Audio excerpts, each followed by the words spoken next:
roll into the future in 5-10 years, we will move to a stage where, fueling up at a petrol pump will be something, a legacy of the past. But already we're seeing that evolution into electric vehicle charging points. Hello and welcome to Women in the Driving Seat, where we take the time to shine a spotlight on the wonderful women in automotive. This week it's all about big business, and I mean big, because I'm joined by Rain Newton-Smith, Chief Executive of the CBI. And this week she's flying solo on the podcast because we thought the small topic of British industry deserved its own episode. But first, our guest bio. Rain Newton-Smith is the Chief Executive of the CBI, leading its mission to champion UK business and drive sustainable economic growth. Previously, she served as Chief Economist at the CBI, shaping economic policy and working closely with HM Treasury and helping businesses navigate the COVID pandemic. Her career includes senior roles at Barclays, Oxford Economics and the Bank of England, with deep expertise in global markets and sustainability. Rain holds an MSc in Economics from LSE, studied philosophy and economics at Oxford, was named a World Economic Forum Young Global Leader in 2012, but most importantly, is a proud mother of 4 daughters aged 12 to 17. 4 daughters aged 12 to 17, and I've got 4 sons aged 12 to 17, so we've got to be able to do some sort of trade-off here. Yeah, exactly. I mean, well, as you know, being a parent to teenagers is an art form in and of itself, but they are definitely what keep me honest. They're a lot of good fun and very loud. Yeah, we were having that discussion, whereas mine are all monosyllabic and, slow to kind of do everything, drive me nuts. So there we go. Okay, well, speaking of personal and professional mix, first question that I always throw at my guests is what plates have you been spinning and what balls, importantly, have you been dropping this week? Well, I mean, so many. I think, look, I was actually flying back from Geneva last Friday, and I think before, in that sort of 90 minutes up in the air, by the time I'd landed, we had a new business secretary, a new foreign secretary. I mean, the whole sort of, I mean, not the whole cabinet, but obviously some of the key individuals within that had been reconfigured. And so this week already, it started from Saturday. I have to say the new business secretary reached out for a call with business leaders on his first day in the job. So, and obviously we knew Peter Kyle when he was Minister at Science and Innovation. So, but importantly, it's the civil service this week will be getting their new ministers absolutely up to the issues that are forefront of everyone's mind. So we've been sort of helping with that, I guess, really trying to figure out what are the big issues for business, talking to that with government. We had our President's Committee this week where we talked a lot about, we obviously have the US state visit next week. So we did do a sort of special focus, I guess, on the UK-US special relationship. We were joined by the CEO of the US Chamber of Commerce. She's also a woman, Suzanne Clark. She's brilliant. So we've been working together as part of the B7. That's a sort of business equivalent of those powerful G7 countries. So that's been super interesting, and obviously as a mum, this week is the second week back at school. I maybe caught one of the balls that I dropped last week, which is, I mean, my kids are old enough that I don't need to do all that as much labeling of clothes, but I have also discovered that you do need to label the clothes near the beginning of term or over the course of the year. You just end up, stuff gets lost. Do you do the iron on or do you do the sew in? I do the iron on. Yeah. I've switched recently. One, sewing way too long, not my thing. Iron quite quickly. Obviously, the only challenge is then when you're trying to pass it on to another family, they kind of have to live with your last name for quite a long time. You see, here's a hack that I've done, which is I've given up with my youngest, and basically all the labels, the names are my older one, and I've just said to him, if anything gets lost, it'll come back to your brother and then have to find its way to you. Yeah. So the key, my children have my husband's last name, which is Goodwin, which is quite a short, simple name. So we just get it just says Goodwin. So exactly, Yeah. it'll get to a Goodwin child. Genius, just the surname. God, why didn't I think of that? Good, right. I suppose we ought to talk about the CBI. It strikes me, I know, God, listen, I'm an English graduate and a journalist, and I know very little about it. But what I do know, it strikes me as an unwieldy, huge beast to be CEO of, given its wide-ranging remit, which seems like a mind-boggling remit across industries. And the fact it kind of represents the entire UK economy in a way. What's the reality of it and your role?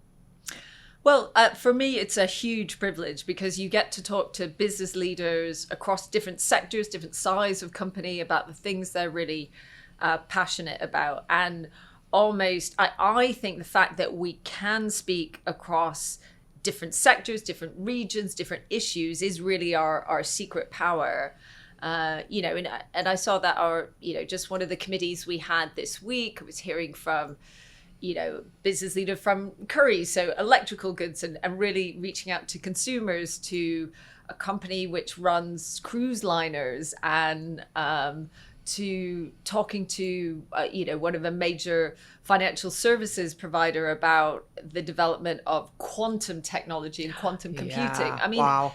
The issues you are dealing with is just so interesting, and I think us being able to be that translation piece between what business leaders are thinking and what's on the minds of politicians, and I guess bridging those two worlds is super interesting. Yeah, my goodness, tell me about it.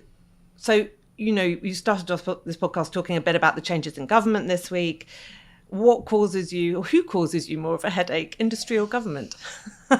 Well, I think I need to premise this by saying I think politicians do an amazing job. I think to put yourself forward for public service, because that is really what they're doing, and being in the full throttle of the public eye is a really brave thing to do. It's really important. But they are under so many different pressures. And it's not to say business leaders also are under pressure, but I think ultimately they're simple creatures in the sense that CEOs and business leaders are just really passionate about what they do, whether it's a service or the product that they are creating for their customers, and they're really passionate about the purpose of their organization, and they just want to get things done. So it's quite easy to explain and talk to them. I find with politicians, they just have so many different pressures that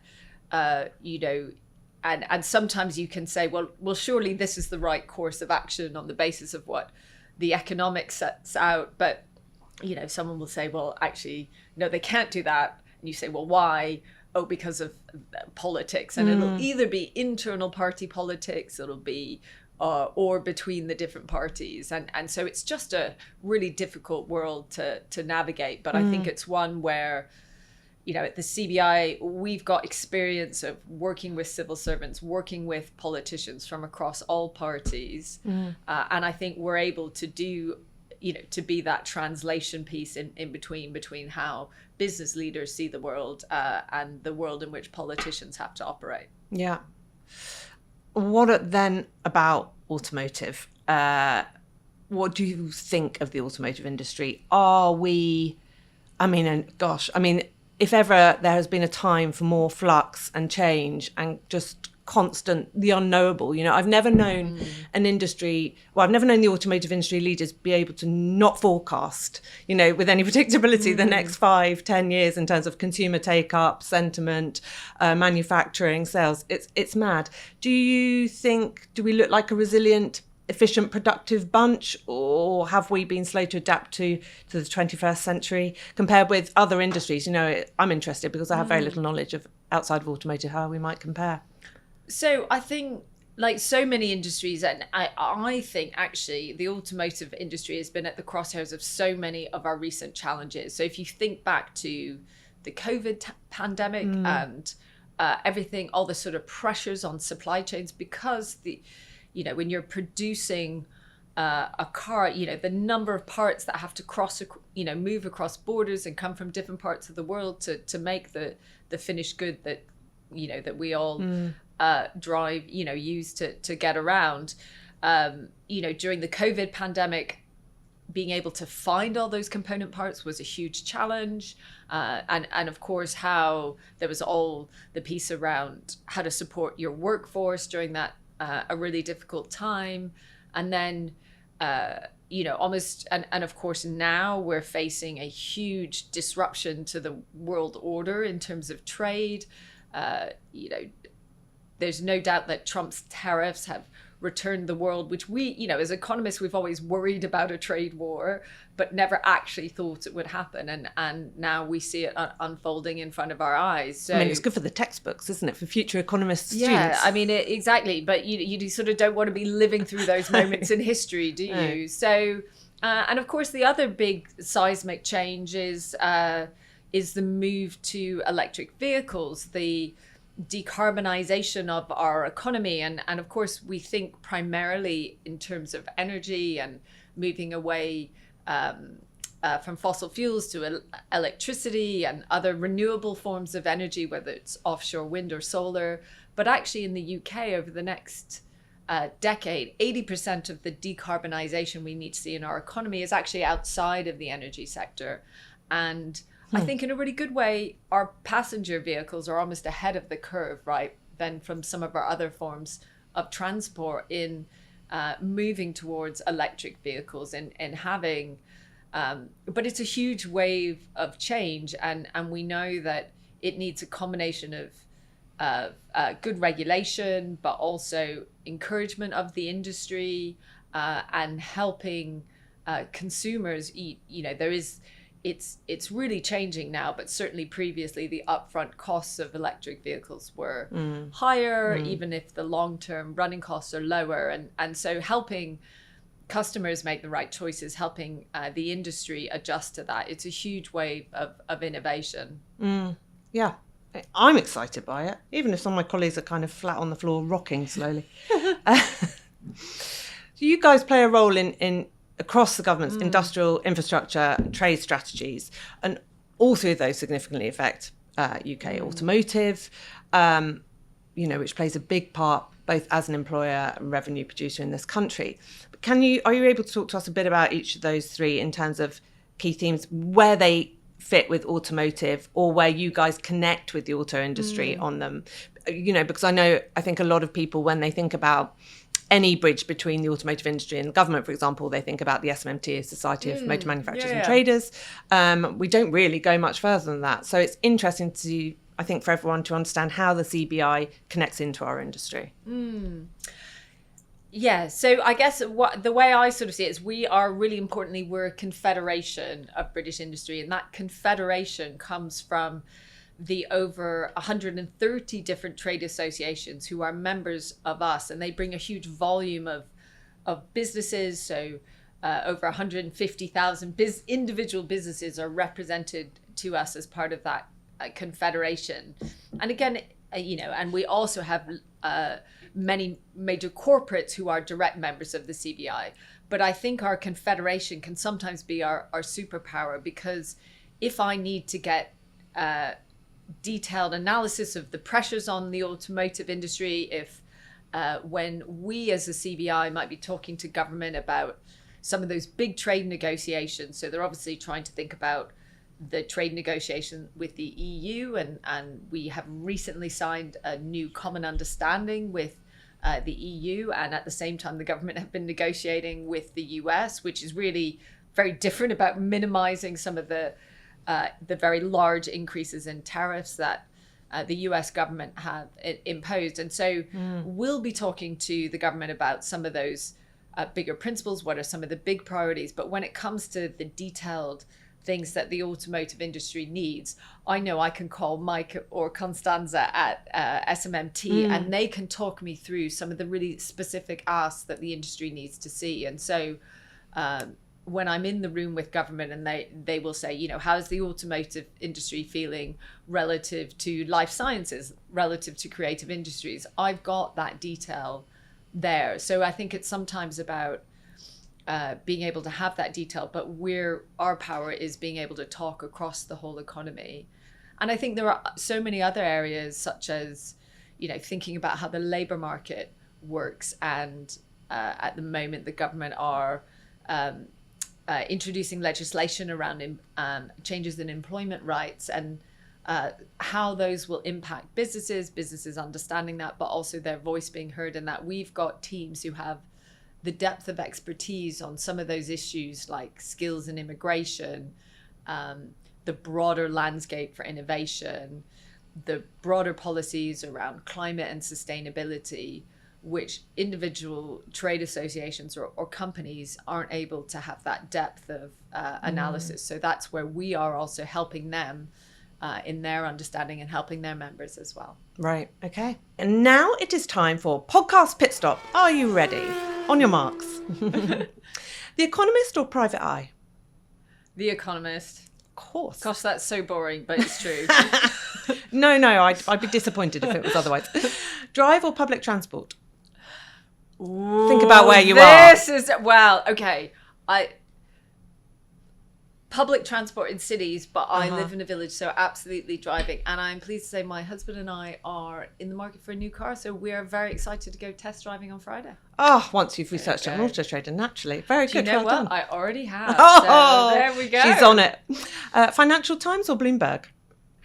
Oh, that is the cat amongst the pigeons. Well, I think it probably will be the FT, but of course Bloomberg is always there in the mix. Green growth or donut economics? Green growth, 100%.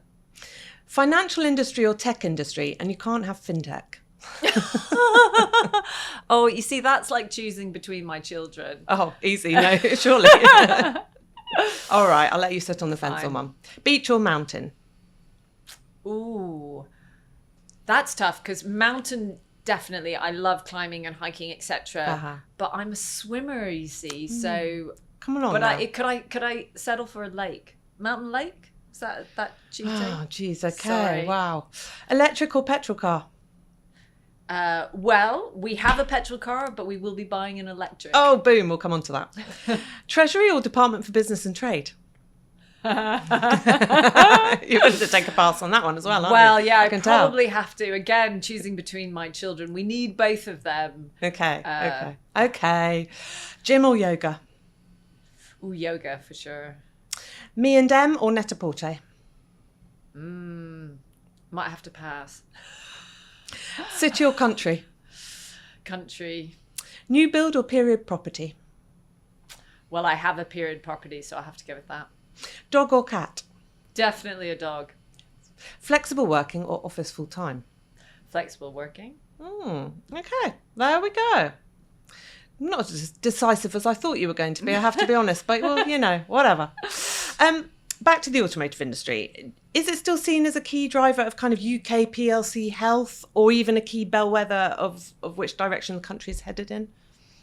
Yes, I think it absolutely is. And I think many, I've heard business leaders talk to me about how it's so critical that we keep some of our iconic manufacturing capability here. So I think it's about the innovation that we have driven. I live just outside Oxford, so I was actually helping one of my daughters do research for their urban geography project, and it was very much focused on the mini plant in Oxford and how over, going over the past, centuries plus, that has really shaped the urban environment and the sort of transition that plant has gone through is so important. So I think we're lucky to have so many iconic brands, whether it's everything from Formula One to Formula One to to so many of the different iconic manufacturing brands, and also I think it's importantly seen as a bellwether for consumer trends. Are people feeling confident? Are they confident enough to go out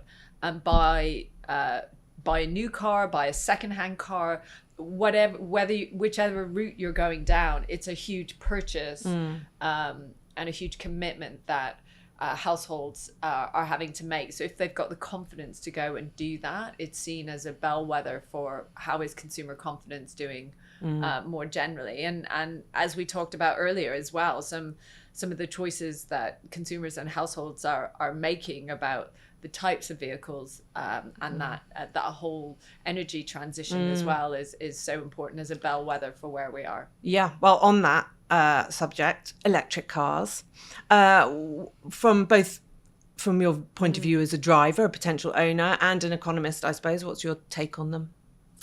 Well, I think we're already seeing the UK's being really successful in that, one out of every 5 new cars that are being sold are electric vehicles. So we are, we're not as far ahead as some countries like Norway or Sweden or even in China in terms of that, the uptake by consumers, but everyone can see the direction of travel. The challenge the industry are facing is obviously there are quotas that are imposed on the industry in terms of how much they need to produce.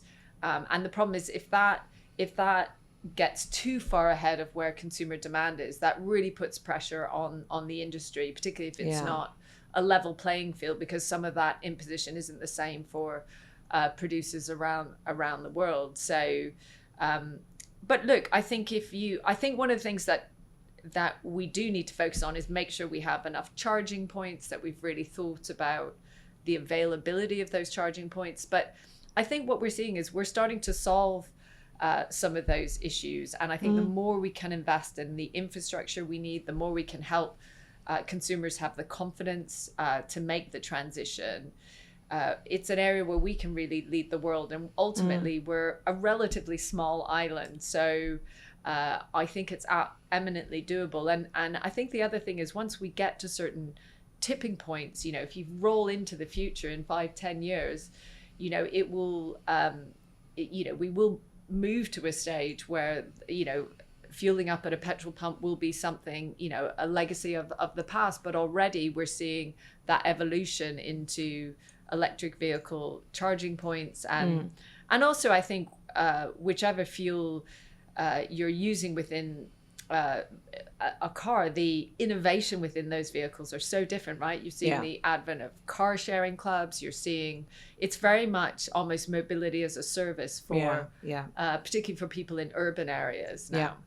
And you're going to buy electric?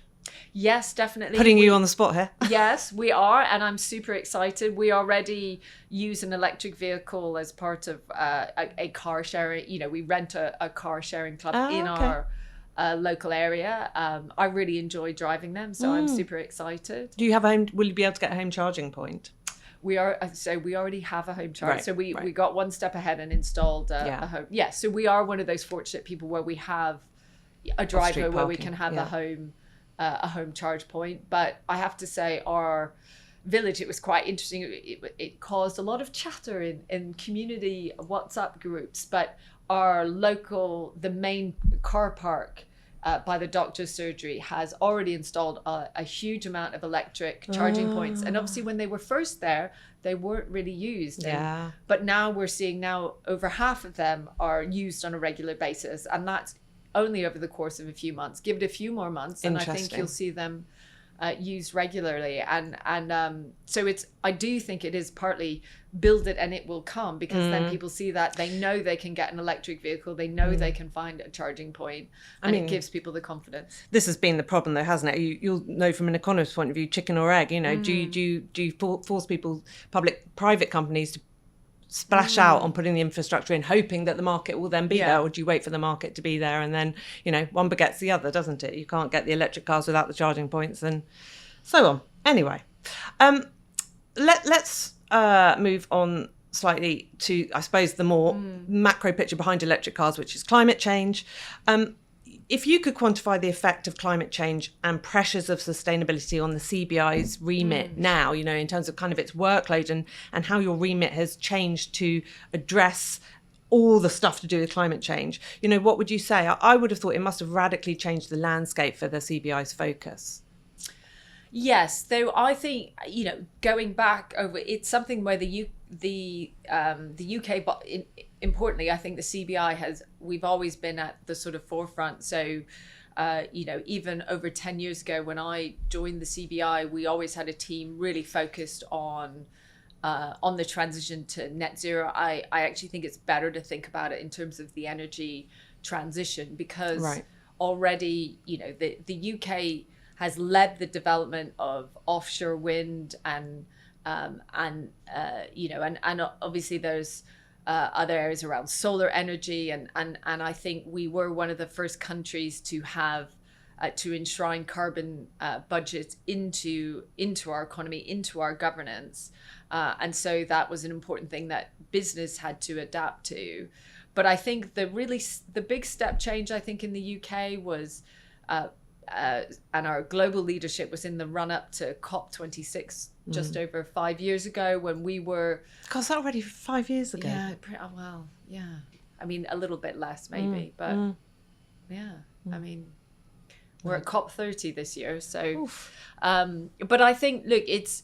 I think the real change is, it used to be, I would say 10 years ago, you had a team really focused on the energy transition, on climate, on sustainability, and then you would have an economics team and a sort of policy teams over here. And now it feels much more integrated. I certainly felt, as chief economist over 5 years ago, I couldn't just be a chief economist. I really needed to understand the UK's own carbon budgets, how businesses are trying to deliver growth, but also become more energy efficient, essentially, at the same time, and understand that energy transition. And so you couldn't have the two things separate. It really needs to be integrated. And that's what I think a lot of business leaders will say. For it to be effective, they're always trying to think about how they can produce what they do in the most resource efficient way.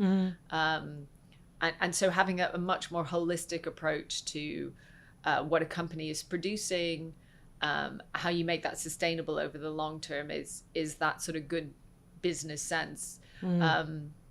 And one of the challenges, though, that the UK faces is that our energy costs for industry are very high. They're not competitive when you look across Europe and when you look across the globe. And it's something that we push quite hard in the industrial strategy that the government needed to address, and they have committed to doing that. And one of the things that we're really talking to them is, what's the best way to do that? How do you help to reduce our energy costs for industry? Do you think we're going to see some change soon? Because funnily enough, on another episode, we talked about gigafactories, and the need for battery investment in this country. Absolutely. And one of the big blockers that comes up is high energy costs. Yes. Like, why would anyone want to build anything here? Yes, so the government have said they will reduce. I think one of the challenges is, will it come fast enough to really, and will it help as broad as business as we need? And I think that's where I'm trying to think what is the right mechanism to it. So they've committed to reducing our costs by 50% over for industry, so that we're only 50% higher by 2027. So, right. But this, again, for many that will feel quite slow. And I think the other thing we're trying to focus on is, what is the right way of doing that is sustainable over the long term. Yeah. Now, I'm quite proud of this question, I'll say it. We don't normally get philosophical on this podcast, but here we are. Business and society are inseparable. If one is weak, the other is weak. Is there a philosophical element to your job where you find yourself having to kind of sit back, get out of the weeds of the argument, and think about, what's best for society, or where British society is headed? Yes, I think almost every day you have to think about that. I think we define our purpose as being a catalyst between business and government to deliver sustainable growth for the benefit of society. So we need to be thinking about what we're doing, what the government's doing, what are the broader objectives that we need to see, not just in the UK economy, but what's important for our broader society. And I think whether it's the UK's leadership in tackling climate change, but also thinking about the energy transition, how it impacts different industries, but ultimately how it helps to benefit consumers. And I think balancing those trade-offs, I feel like I'm constantly sort of thinking, what's on the minds of our members, what's on the minds of government, and how do we make sure that we're delivering that ultimate objective? Because there's always a danger you can get caught up in the latest headline, or like in any job, you can get just focused on the short-term reactive. And I think having that really long-term, why are we here? Why are we doing this? Why does it matter? That's ultimately, I think, what builds trust with our members, with government, and also with opposition, because we're here not just for the government of the day, we're here to help work with all political parties to try and deliver that broader aim. Yeah. And that leads on quite nicely, I think, to, the personal attributes. You're clearly a formidable economist, but there are lots of formidable economists out there. But here you are as CEO of CBI. That takes more than just economic skills to be a CEO of any company. You need some personal skills too. What do you think those are? What do you need to be? It sounds like you need to be listening, for example, all times to loads of different sectors of society.